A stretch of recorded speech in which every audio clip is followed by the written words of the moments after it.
Good morning and welcome to my talk on analyzing the macOS payloads of the 3CX supply chain attack. My name is Patrick Wardle. I am the founder of the Objective-C Foundation. I create the free open source Mac security tools, write the Art of Mac Malware books, and also organize the Objective-C conference. My friends know me, though, as a paddleboarder. Ha. So, what will you learn?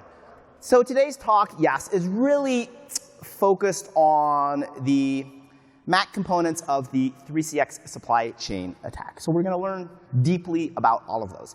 But there's some other kind of takeaways and lessons that I want to instill, and that is kind of also we will talk about, and you will learn how to analyze Mac malware rapidly, quickly, efficiently, which is especially important in the context of a supply chain attack where time is definitely of the essence. We're also going to touch on topics of heuristically detecting Mac malware that, yes, are applicable to the payloads we're going to talk about today, but more broadly, more generically, are also applicable to detecting essentially any other Mac malware as well. So how are we going to get there? We're going to start with an overview talking about the attack, some kind of basic stuff to get us all on the same page. We're then going to dive into the backdoor that the attackers installed on the 3CX's build machine. We're then going to dive into the infected Trojanized installer that was deployed to 3CX customers, users around the world. And then also dive into the second stage payload that was downloaded from the attacker's command and control server once a successful infection commenced. And then finally, we're going to end with some detections. How, as I just mentioned, would we detect this both in hindsight, but also looking forward to other attacks, which will surely come. Now, I do want to start by pointing out some very helpful resources on this. And the main reason I want to do this is because this talk, this analysis, was really a team community effort. And so first and foremost, CrowdStrike did some amazing initial work. They were the company to kind of point out and confirm the infection in the first place. And then there's a great report from Mandiant. They were hired by 3CX to do the after the fact. So in that report, very comprehensive, a lot of great details on that. So I just wanted to mention because the stuff I'm going to talk definitely builds on the research of these companies. So kudos to them. All right, so let's start with an overview. Now, I'm sure most of us, if not all of us, know what supply chain attacks are, but I figured it'd be good to have a definition just to make sure that we are all on the same page. So CrowdStrike Articulates defines this very well, and we can see that a supply chain attack is something that targets a trusted third-party vendor who offers services, or in this case, software. Software supply chain attacks are when adversaries, hackers, malware authors, nation states are somehow able to get access to the company or developer's network build machines and then inject malicious code into an application to infect all the users of the app. And that all the users is important because it's really a very, from the attacker's point of view, efficient way to target and infect a very large number of victims. Now, the supply chain attack statistics from CrowdStrike were, to me, kind of shocking. Like, I'm kind of up on supply chain attacks, but I didn't really even realize how problematic they were. So some of the statistics we can see that companies are, yes, taking this seriously and vetting software that they are installing. But almost half experience at least one supply chain attack in the last 12 months. That's insane, especially as we'll see how difficult supply chain attacks are to detect and also how impactful they can be. So let's start now with a diagrammatic overview of the 3CX attack. This slide has got a lot going on, but that is because in reality this attack was very complicated. It's actually believed to be the first chained supply chain attack where 3CX was actually themselves the victim of a supply chain attack. So what happened was this APT group, who is associated with the North Koreans, targeted and successfully hacked a company called Trading Technologies. They then infected one of their Windows programs called Xtrader. So this was the first attack. Now, any user who downloaded Xtrader would be a victim of this first supply chain attack. One of these victims was an employee at the 3CX company. They downloaded and executed the Xtrader application, thereby infecting their system. The North Koreans were then able to propagate through the 3CX network, ultimately getting to the macOS build machine, where they installed an implant, which we will talk about shortly. They then infected 3CX's installer, and then everyone who was a client, a customer of 3CX, once that update got propagated, they all became infected. And then finally, the last stage was once those infections were successful, it reached out to a command and control server to download a second stage payload, which we will talk about today. So our focus is really on the macOS components of this. So what we're going to do is we're going to look right here, specifically here, the infection of the build server, 3CX. We're then going to look at the macOS installer, and then finally at the second stage payload. Now, how did this all begin? On the forums of 3CX. Where else? So users started noticing unusual activity both on their systems and from their EDR products, and they hopped on the 3CX forum and they were like, y'all, what gives? Like, I'm getting all these alerts from my EDR product. And you should have a read because it's a really good way of how not to respond to your customers, to your users when they raise some problems. 3CX supports, and again, hindsight's always 20/20, unfortunately basically said, we have no idea. Like, we don't know how the AV stuff works. Probably a false positive. Go talk to the AV companies. Understandable, but probably not the right response when someone comes to you and says, hey, your software is now triggering all these flags. Interesting. So I mentioned CrowdStrike was then the company that really confirmed the attack. They tweeted and posted a blog saying, hey, it looks like there's an active intrusion going on. Looks like it's a supply chain attack impacting users of 3CX. At that time, that piqued my interest because I said, is there a Mac component to that?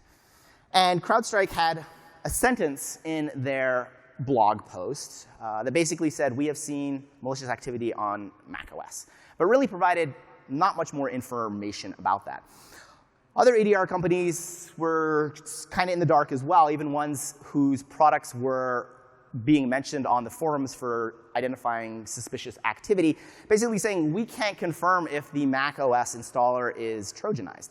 Now, I put myself in the shoes of 3CX enterprise users who had the Mac version of that, and I'm like, wow, that sucks. Like, there's a supply chain attack, and nobody knows if the macOS component is infected, and if it is, how? What do I look for? So I dove in and spent a lot of time reverse engineering it, and ultimately confirmed that indeed the macOS component was infected and exactly how. I posted some initial research on that, but that's really what our talk is about today. So let's start by talking about PoolRat. PoolRat is the backdoor that the North Koreans, or the 3CX attackers, installed on the 3CX build server, again, as they propagated in from the Trading Technologies supply chain attack. The Mandiant report provides a lot of great details about this backdoor. Again, they were hired by 3CX to kind of clean up the mess and figure out exactly what went wrong. And we can see on the slides, it basically says that the macOS build server was compromised using a backdoor known as PoolRat. And important to note that the build server was running Mac, so the software that the backdoor was installed was a macOS backdoor. So the Mandiant report provides a nice overview of the backdoor. They basically say, hey, it's a pretty standard macOS backdoor that provides survey capabilities and the ability for the attacker to execute subsequent commands. So what we're going to do now is to confirm that analysis and really dive in and see exactly what gives. Interesting, though, it turns out that PoolRat apparently had been seen and utilized before. So when Mandiant released a Yara rule, if you take the hash from their Yara rule and go over to VirusTotal, you can see a sample was actually submitted all the way back in 2020, so 3 years ago. Apple also at this time released a XProtect signature. XProtect is kind of the built-in AV of macOS to detect this. Now, it's not immediately clear if this exact version of PoolRat was used on the build machine, but it is the hash in Mandiant's report. And so it's kind of an open question is, how it could be installed on this macOS build system, even though XProtect had a detection signature. Now, I will point out XProtect detection signatures are very brittle, very static, so even if a few bytes changed, it probably wouldn't detect it. Or maybe the build server was out of date. We just don't know. So let's now look at PoolRat and talk about how I went about triaging and how you might as well if you are interested in doing Mac malware analysis. So the first thing I always do when I get a sample that I know is malicious, I think is malicious, I don't know if it's malicious, is I determine its file type. This is a very basic and obvious step, but it's very important because the majority of analysis tools are file type specific. So if you have something that's compiled Python bytecode, you are going to analyze that differently than if it's a obfuscated bash script or a compiled ARM binary, right? So there's different tools for all of that. So we can use macOS's file command, file utility, and that will tell us what the file type is. We execute this against poolrat, the binary that was installed on the build server, and we can see, unsurprisingly, it's a 64-bit macOS executable. macOS is the standard executable file format for macOS. The next thing I do is I always like to pull code signing information. If an item is signed, it can tell you perhaps who wrote it and give you extra metadata about the binary. So we can use Apple's code sign utility. And if we do that, we can see that this is signed ad hoc, which basically means it's signed locally by an untrusted signature.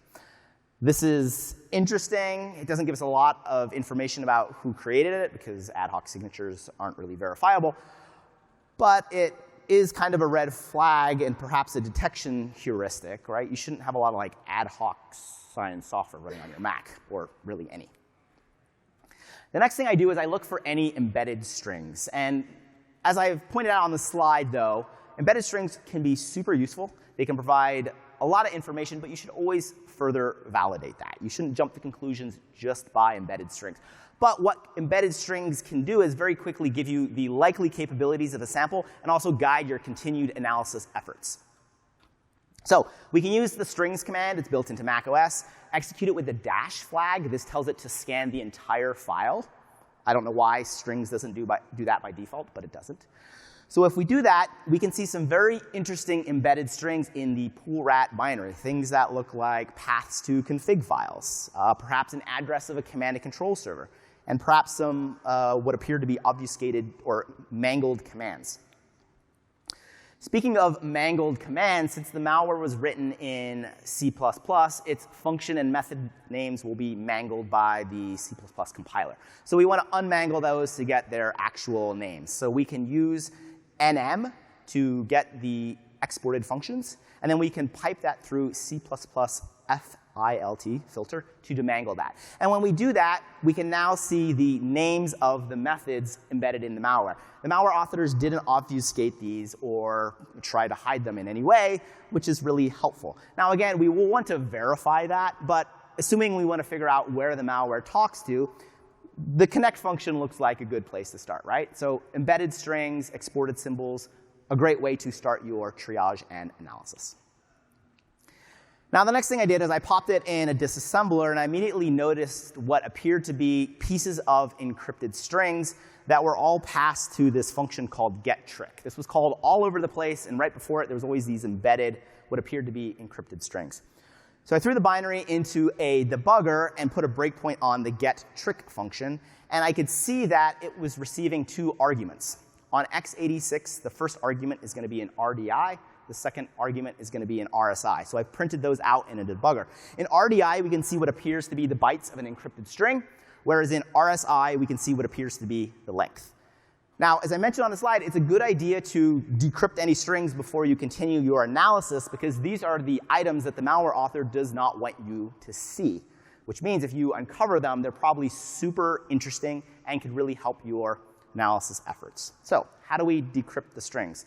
Well, we pop into that getTrick function. There's the annotated disassembly on the slide, and we can see it's going to decrypt the string using a hard-coded key. Awesome. This means that because the key is hard-coded and the decryption algorithm is pretty straightforward, we can implement it in about 6 lines of Python. So we have that here on the slide. We can use the same decrypted key, basically iterate over that, de-XOR it using that key. On the slide of an example of one of the encrypted strings, we can see when we decrypt it, it's a command to get the version of macOS. Not maybe the most exciting thing, but this implies that maybe it's doing some survey capability in a manner that they don't want us to readily observe. Next up, we have this, what appeared to be config file. Remember, this was an embedded string, so this was like, it looks like there's a path. I wonder what it's doing with this. So the first thing I then did is I executed a file monitor and ran the malware in a virtual machine, and I observed the fact that the malware was creating and then writing information out to this file. Once the malware exited, I took a peek at what was in that file. Unfortunately, but unsurprising, it was encrypted, right? Malware authors generally don't write out configuration information in plain text. They're going to encrypt it. So next up, I said, OK, man, I got to write another decryption function. I'd rather be out paddleboarding. So let me see if ChatGPT can help me. I think the AI stuff is a little bit overhyped, but turns out it's actually marginally useful in the context of malware analysis. So what I did was I took the function that wrote out the encrypted bytes to the config file, or rather took the bytes encrypted and then wrote it out. And I copy and pasted the disassembly into ChatGPT and said, given this function disassembly, this is my prompt, write a Python script that will open the file. And I didn't tell it what file. I expected it to find the path and decrypt the data. And it thought for a second and spat out this Python that literally worked. And I was like, what? This is awesome. So yeah, cool. I was stoked. Saved me some time.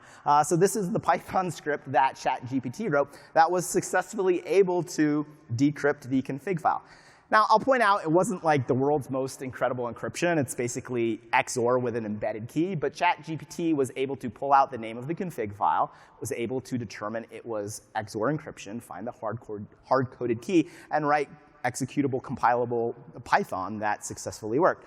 So then I executed the Python, passed it, or hard-coded the name of the file, which ChatGPT hard-coded itself, and was able to now decrypt the file, which we can see are the malware's command and control servers. So thanks, ChatGPT. The next thing the malware does is a basic survey. This is unsurprising. Malware often wants to survey a box that it has infected. We run a process monitor. It's a passive tool to see what commands the malware executes. We can see that it's executing the SW version command. Remember, this was one of the decrypted strings we saw. And this will return to you the name of the operating system, so like macOS. This is a disassembly of the survey. It's in a function called getComInfo. And it does basic stuff, right? Gets the name of the OS, the IP address, pretty standard stuff, and then sends that out to the attacker's command and control server. The malware, as mentioned in Mandiant's report, also supports tasking. This allows a remote command and control attacker to task the infected system. We can figure out what commands it supports by looking at code in a function called worker thread. This is a thread that runs in the background, connects out to the command and control server. And this is a pattern you see very often. So if you're analyzing other Mac malware, you'll see something similar to this, where it gets an integer or numeric value from the command and control server and then uses that as an index into a table of function pointers of commands that can be tasked. So you can imagine the attacker sends command number 2. The malware is like 2, uses that 2 as an index, and then maps that into command handler number 2. So from that, we can pop over, we can find this switch statement, this function table, and we can find the indexes of all the commands. The malware author did not deobfuscate them, so the names, as we will see, are pretty indicative of what the command actually does, which is nice. This makes our job easier. So let's look at some of these. We'll look at, for example, the message up command. This one opens a file, receives data from the command and control server, and writes the file out. Pretty standard, allows the attacker to send a file from the server to the infected host. So upload it from the server to the client. You can imagine a second stage payload or anything else. The MSG, or message command, unsurprisingly executes a command from the attacker's server. Pretty standard. It basically decrypts a string to use to build the command. Takes the command that was passed in from the command and control server, and then executes it and sends the output back to the command and control server. So pretty standard, pretty basic stuff, but allows the attacker to execute commands. So that's PoolRat. That was the backdoor that the attackers installed on 3CX's build server that ultimately allowed them to compromise 3CX's macOS installer. Now, let's talk about how that installer was Trojanized. Again, remember, this was kind of an open question when CrowdStrike announced that 3CX was hacked. Nobody knew if the macOS installer was impacted, and if so, how it was. So I grabbed the disk image from 3CX that may or may not be infected, the macOS installer. And I looked at the application. And the first thing I noticed by looking at its code signing information, it was signed and notarized. Notarization is a technology where you submit a binary to Apple. Apple analyzes that binary, scans it for malware, and if none is found, they notarize it, essentially giving it their stamp of approval, which means it can execute now on macOS. So when I saw this, I was like, I don't think this is infected because Apple's not going to like notarize a supply chain attack, are they? But I decided to dig deeper, right? Really want to know. And this was not the easiest. This definitely cut into my paddleboarding time. And this is because this was a 400 meg application. And it's like, is this infected? And if so, like, where? There is 113 files in here. Like, where is the malware? Is there malware? And so I spent some time digging around, and I eventually came on an interesting file called libffmpeg.dylib. Nothing was flagging this on VirusTotal. There was no immediate indication that it was suspicious. But I looked a little deeper, and I noticed that this library would be executed every time 3CX was launched. It was not too surprising. It kind of appeared to be a standard dependency. Specifically, it was dependent on the Electron framework, and the application itself had that. So, and again, nothing super unusual, but I was like, OK, I'll keep digging. Time is of the essence. Got interesting when I threw the dynamic library into a disassembler, and I noticed that it had an interesting constructor. So dynamic libraries are normally loaded into memory, and they just sit there doing nothing until an application or a program calls into one of their exports. What you can do, though, is you can add a constructor which will be automatically executed as soon as the dynamic library is loaded. And remember, this library, because of the dependencies, will be loaded every time the 3CX application is launched by user. So the first thing I noticed is only the Intel version of the library had this constructor. The ARM one didn't. And that was like odd. That was surprising. Also, when I looked at the address of the constructor, so the function that would be executed, the implementation of the constructor, in a disassembly, I saw it called an interesting background thread function. So I was like, OK, the plot thickens. I took a look at that thread function, and it's 600 lines, but also included things like decryption. And I was like, OK, there's like smoke here, probably fire, definitely onto something. I said, though, I want to debug this so I can easily decrypt the strings and see what it does when it executes. But like, how do you debug a dynamic library, both this suspicious libffmpeg or dynamic libraries in general? Well, the answer is, and the reason this is a little complex or is not immediately trivial, is because dynamic libraries are not standalone. Again, they expected to be loaded into some other process and then called into. So what we needed to do, what I needed to do, was to create a simple dynamic library loader that, again, in just a few lines of code, would load a user-specified dynamic library, for example, this suspicious ffmpeg library, and then just wait. And then I could attach in a debugger to this process and put a breakpoint, for example, on the constructor of the dynamic library. Turns out, though, that libraries are loaded at random addresses because of ASLR, so we don't actually know where that constructor is going to be. Remember, though, that constructor called pthread create. So what I did was I put a breakpoint on that. And we can see then the breakpoint hit. So at that point, then, since I'm in the debugger, the dynamic library is loaded, it's stopped at that pthread create API, I can find out the address of that dynamic library via the image list command in the debugger. I can then take that address, pop into a disassembler, and tell the disassembler, hey, this is the current address of that loaded dynamic library.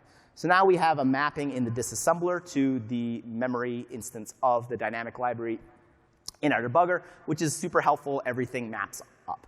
In our disassembler, then, we can find the address of the constructor and then pop back over to the debugger, set a breakpoint there, and hooray, now we have a breakpoint hit on the debugger as it's about to execute its malicious code in the dynamic library. So now we can step through and figure out exactly what's going on. The dynamic analysis makes that a lot easier than just doing static analysis. As I mentioned, though, there's some strange string encryption. This is something we always want to tackle first before we continue. We can see, though, it's pretty straightforward. It's using XOR with a hard-coded key of OX7A. So very trivial for us to write a simple Python script that just iterates through the entire dynamic library and just applies that encryption key to all its bytes, and then a bunch of strings fall out, which include command and control addresses and also what appears to be a user agent string. OK, let's now talk about the capabilities of this now obviously, very clearly, suspicious dynamic library. First thing it does is a simple survey and connects that back, sends that back to the command and control server. This is very unsurprising. In a supply chain attack, adversaries are able to infect thousands, potentially, of victims. They might not know who those victims are. So in supply chain attacks, you often see first-stage payloads generating a survey to say, oh, where did I land? What is the information about this system? So if we run a file monitor, we can see the malware touching certain file system files on macOS, for example. It reads systemversion.plist to get the version of macOS. It then encrypts that survey information. You can see an example of the survey, super basic. It's like the name of the system, the IP address or the host name, the version of macOS. And then it encrypts that out and sends that to the command and control server. So pretty standard, basic stuff, a survey. The next thing it does, and this is really the main capability of this, is to download and execute a second stage payload called update agent. Here's the disassembly or the decompilation. You can see it just writes out the bytes from the command and control server, sets it to be executable, and then executes this. So the question, of course, is, OK, what does this second stage payload actually do? We've now confirmed that 3CX's macOS installer is maliciously subverted, right, that dynamic library. And that library is basically going to do a simple survey and download and execute something else. So let's now talk about update agent, which again is the last piece of this attack. And this is when a user is successfully infected. Again, this is the code from this first stage that downloads the second stage. So we need to find a copy of this. Turns out it was pretty hard because, as we'll see, this binary self-deletes. So a lot of EDR products could see that this binary had been run, but no one actually had a copy of it. So I tweeted, like, hey, does anyone have a copy of the update agent that they could share with me? And I got this like awesome message from this like anonymous source that's like, here, I can't tell you how I got this, and please don't like mention anything about this, but you can analyze it and talk about your analysis results. So basically fell off a truck, as we used to say in the intelligence community, and landed on my lap. So stranger, whoever you are out there, thank you. That was great. And this was awesome because I had a copy of this binary before anyone else, which was like sweet. And he also told me that I couldn't share it, so I was like, sorry. But you know, it was eventually also uploaded to VirusTotal, and so that we could all analyze it together. Again, the first thing I wanted to ascertain its file type using the file command. It also was a 64-bit Mach-O binary, also ad hoc signed. Interesting, kind of matches the approach that the attackers used on the build server. Again, we pull embedded strings. We can see what appears to be a config file and also perhaps the address of the command and control server. And unlike the malicious library in the Trojanized installer, this one didn't appear to obfuscate any of its strings. So this is nice. We don't have to figure out how to decrypt the strings. It just makes our job that much easier. Now, I mentioned the first thing this malware does is self-delete. This is actually for self-defense. I have a quote on the slide from one of the EDR companies that basically said, as I mentioned, hey, we could see that this was executed, and we have its hash, but the binary is gone, so we don't collect it. And if we run a file monitor and execute the malware, we can actually observe this, specifically the file monitor logs an unlink event. And if we look at the path of the responsible process, we can see that matches the file that's being deleted. So this is the process deleting itself, or self-deletion. And if we look at the disassembly, the decompilation from the malware, we can see that after it forks itself, the first thing the child does is self-delete. So again, this is going to remove it from the file system. And again, malware authors do this to complicate detection and recovery. But as we'll see, this is a very powerful detection heuristic. Now, the next thing this second stage payload does is it reads 3CX's config.json file. And this is to extract provisioning file information and the account name. Basically, this XML file has a ton of information, including a remote URL that has all the information about the victim. So they basically grab that. It's kind of a unique and randomized URL, so if you don't know the URL, you can't read it. But once you have the URL, it's like open to anybody. So they grab that and send that out to the command and control server. Again, using a file monitor. So you can see we use file monitors a lot. They're a very powerful passive tool to let us observe what files the malware is touching. We can see it opens 3CX's config.json file. And again, this is a legitimate file of 3CX that has a ton of information about that. As I mentioned, it then transmits this information to the command and control server via a function aptly named sendPost. We can see the command and control server that was embedded, hard-coded as a string. And then we can see the info from the config file. It encrypts that and sends it out. Now, if we look at the disassembly, the decompilation of the malware, we can see that after it sends it to the command and control server, no matter what response it gets from the server, it just exits. So I was like, OK, that's not super exciting. So why, right? I expected it to, like, I don't know, do something awesome. So I was a little disappointed. Well, two thoughts, and I think both of these could equally be applicable. First, as I mentioned, in a supply chain attack, the benefit to the attacker is they hit one company, for example, 3CX, and then they infect everyone. So if I'm 3CX and I'm hacked and y'all are its users, I've just, if hackers hack me, I've just infected you all. So it's very efficient, very powerful. The reality is, though, the attackers probably don't care about all of you. Sorry, you're still special to me, but maybe not to the attackers. So this means the attackers might be looking for Devin from Kanji, right? But everyone else, they don't really care about it. And the way they're going to get to Devin from Kanji is by hacking me, because Devin's at this thing. So what they're going to do is they're going to survey, as we saw, and for everyone else, you're going to get a very vanilla payload, maybe the copy of the update agent we saw, but Devin might get the special one, right? Because he's special.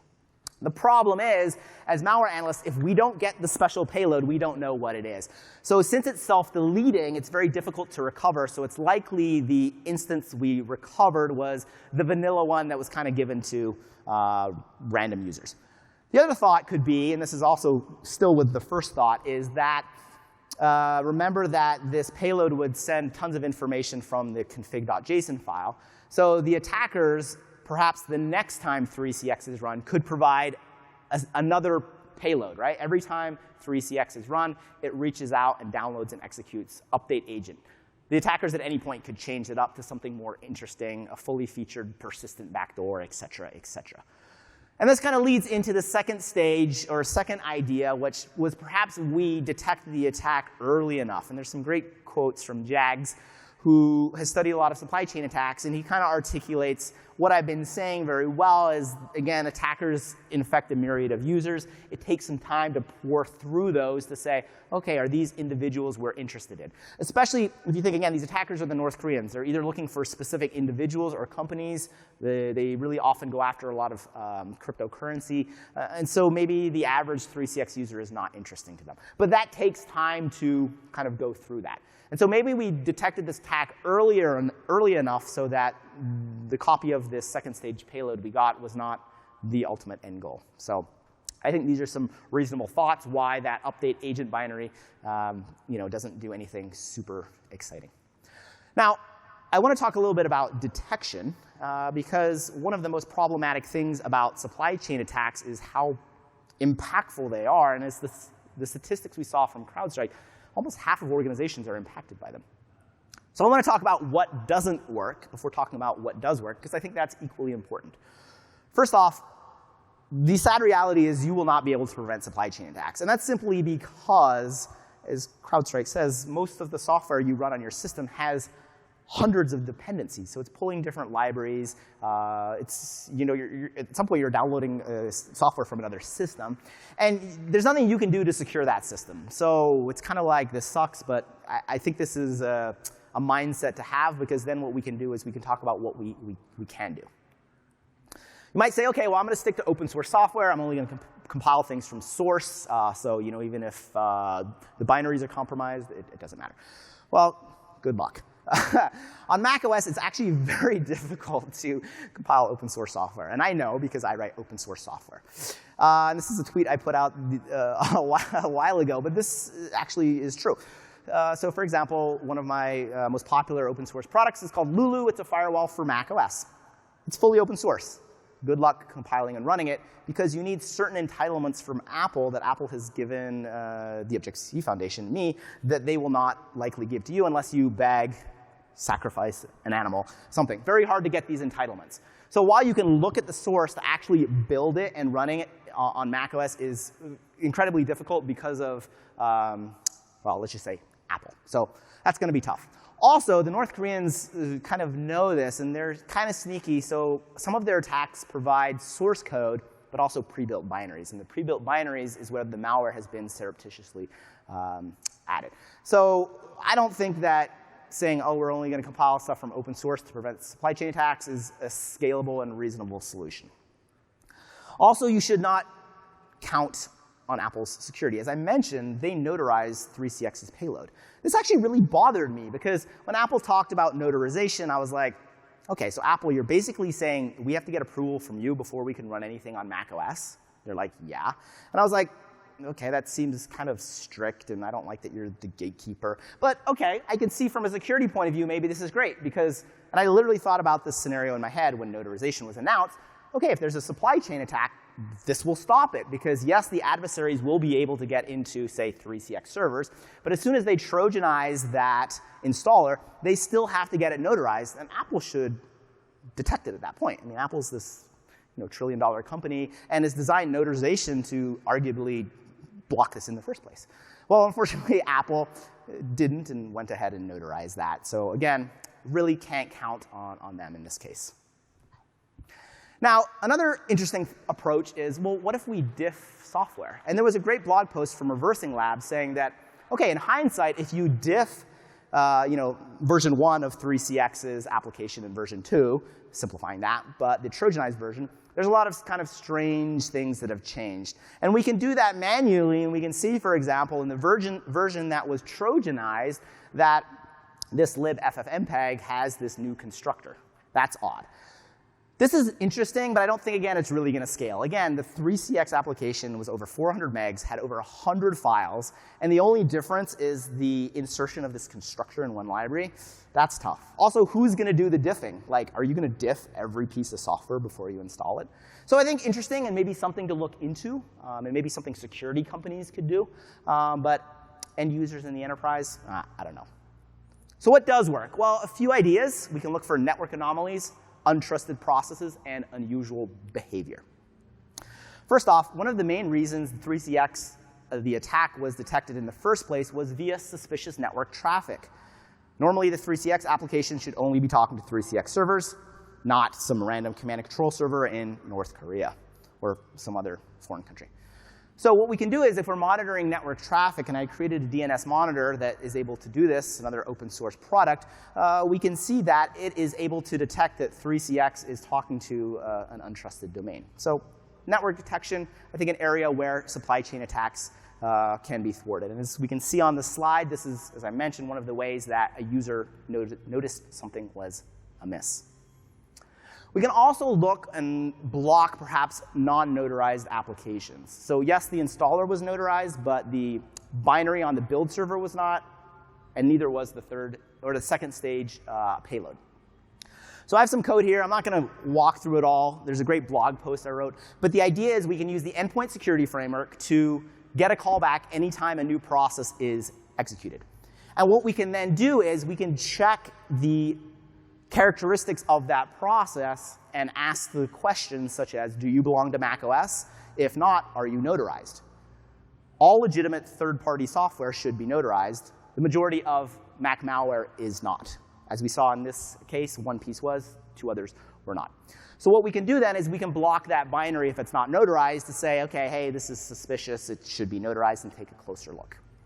Block is an example of a utility where this code is implemented, so you can take a look if you're interested on the implementation of that. Now, the last thing you can do is you can also look for anomalous behaviors. Binaries shouldn't normally self-delete. So as we talked about, the second stage payload, that's the first thing that it did. So if you're running a security tool and all of a sudden the process self-deletes, like that is a red flag. And self-deletion is actually very easy to detect. You basically just look for a process that's deleting itself. You can see on the slide, the file monitor can pick that up very easily. All right, let's jam through some conclusions and takeaway because I'm almost out of time. First takeaway, supply chain attacks are increasing in prevalence, complexity, and impact even on macOS. But I think by studying the components, we can gain an in-depth understanding of the attacker's approaches and also their components that then can allow us to generate or build behavior-based heuristics that I believe offer the best, if not only, way to detect these attacks. Now, if you're interested in learning more, I've written a book on the topic of analyzing Mac malware. I'm also going to be doing a book signing at 12:15 at the bookstore, so you can buy the book, get my signature, we can chat more about that. And I'm actually writing a second book that goes into how to programmatically detect it. So some of the detection heuristics I talked about, writing a book on how to do that. I briefly want to mention the Objective-C Foundation before I wrap this up. They are the ones that support my research, my work. You can check out our website. I think we're doing some really cool things. We're organizing the Objective by the C Security Conference. We have some college scholarships, and we also have some great diversity efforts. Briefly, I also want to mention our current efforts. I live in Maui. It's where the foundation is from. And Maui, you might have seen, has been devastated by, promise I'm going to cry on stage, wildfires. So we're raising money for people who lost everything, including a lot of my friends and neighbors whose houses were burned and everything. So you can go to objectivec.org, and if you want to help support that, we would be very grateful. Speaking of thank you, I want to end by thanking the amazing companies who support the foundation. Without their support, we would not be able to organize the conference, publish these books, the free tools, and give these conference talks. So I just really want to take a moment to thank them. And also thank all of you for attending this talk. Like I said, I'll be at the book signing if you want to chat more. I think we are out of time. I will be here by the stage if there's any questions if you want to come chat. And then if we get kicked out, I'll see you at the book signing. So again, thank you so much. Really appreciate your time and effort and your attendance.